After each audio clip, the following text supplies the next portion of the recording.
Page piscine.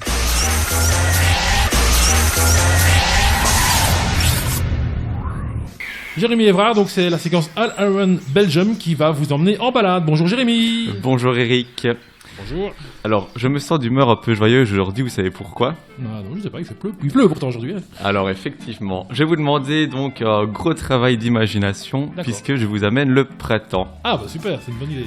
Donc voilà, je vous conseille de fermer les yeux, de penser un petit peu à la chaleur, puisque pour le moment c'est pas ça, et d'imaginer un champ avec des milliers de jonquilles.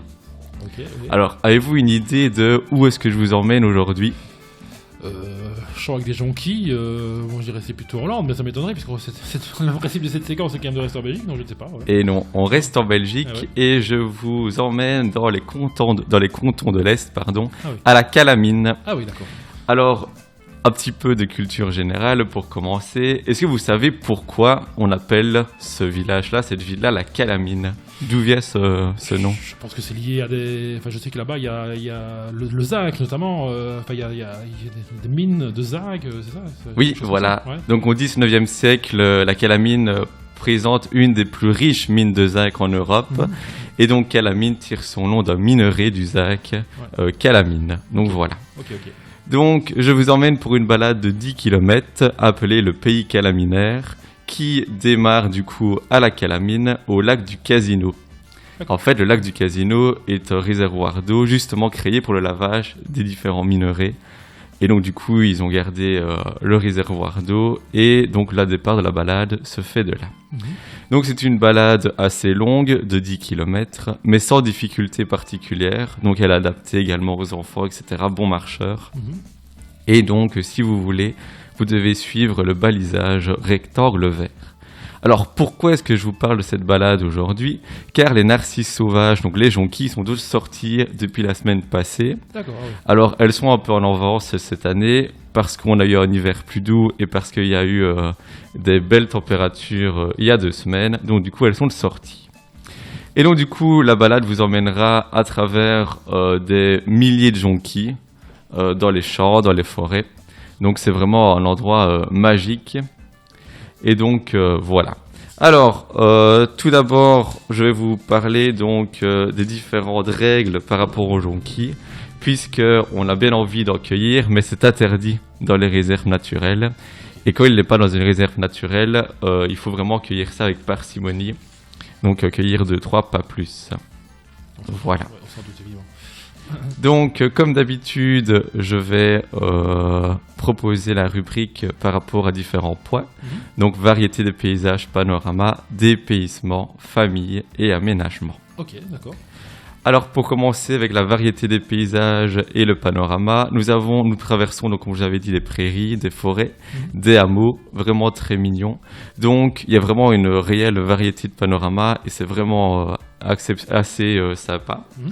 Au niveau donc des paysages, on n'a pas vraiment de grands panoramas, mais on a de très jolies vues sur le village de la Calamine et sur le viaduc de Moresnet, qui est assez impressionnant. Et durant la balade, on voit justement beaucoup de vestiges du passé par rapport à différentes mines, etc. Donc c'est vraiment assez joli.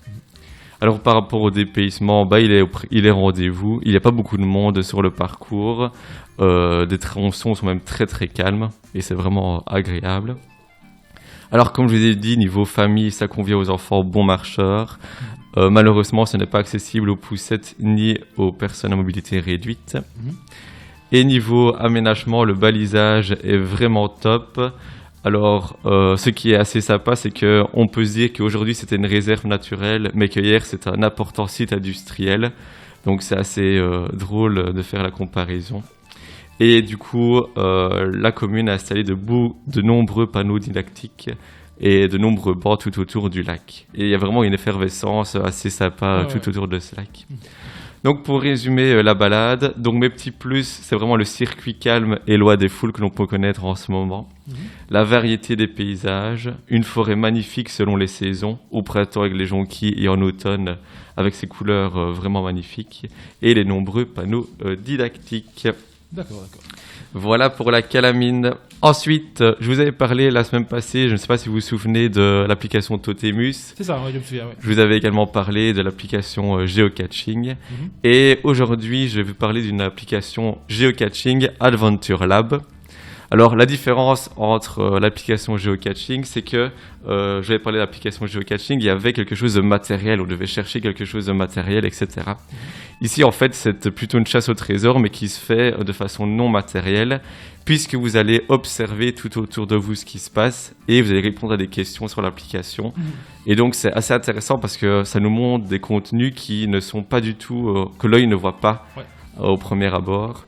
Et dans la région, il y en a quand même pas mal. Nous avons Clermont-sur-Berwyn, dans le pays de Herve, un à la barrage de la Gilep, un à Spa, 2 à Tiège, un dans le Labour, un à Blénimine, 2 à Malmedy, Stavelot et plusieurs à Liège. Voilà.